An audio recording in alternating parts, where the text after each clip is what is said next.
Hello friends.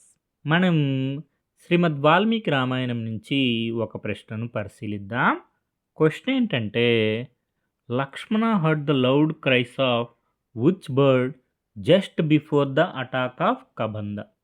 కబందును దాడికి ముందు లక్ష్మణులు వారు ఏ పక్షి యొక్క కూతను విన్నారు అని చెప్పి ప్రశ్న అడుగుతున్నారు. ఆప్షన్స్ వచ్చి జటాయు, సంపాతి, వాంచూలక, గరుడ. సమాధానం వాంచూలక.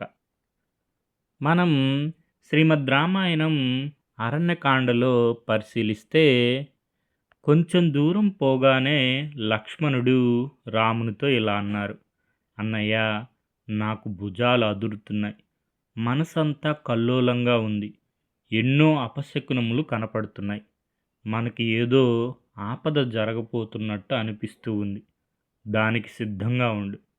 కానీ మరొక పక్క మనకు జయము కలిగే సూచనగా వాంచూలకము అనే పక్షి కూత కూడా వినపడుతూ ఉంది అని శ్రీరామునితో లక్ష్మణుల వారు అన్నారు.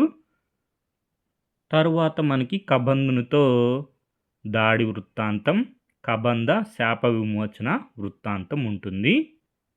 రాముడు లక్ష్మణ మాటలు విని ఏమీ పలకలేదు, మాట్లాడలేదు, ముందుకు వెళ్తున్నారు.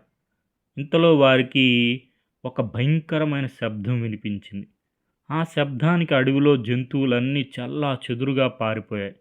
లక్ష్మణుడు ఆ శబ్దం ఎటు నుండి వచ్చిందో ఆ వైపుకు వెళ్ళారు.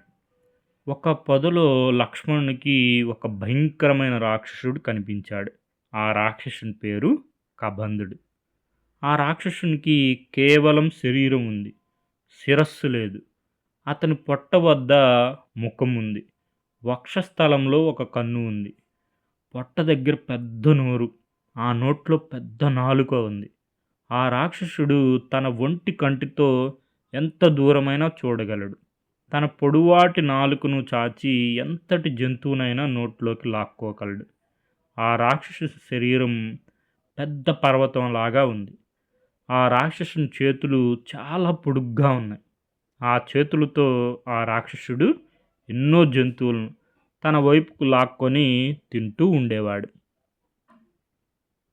ఈ వృత్తాంతం మనకి అరణ్యకాండము 69వ సర్గలో ఉంటుంది. మూలం శ్రీమద్ రామాయణం సరళమైన తెలుగులో మొదలి వెంకట సుబ్రహ్మణ్యం గారు.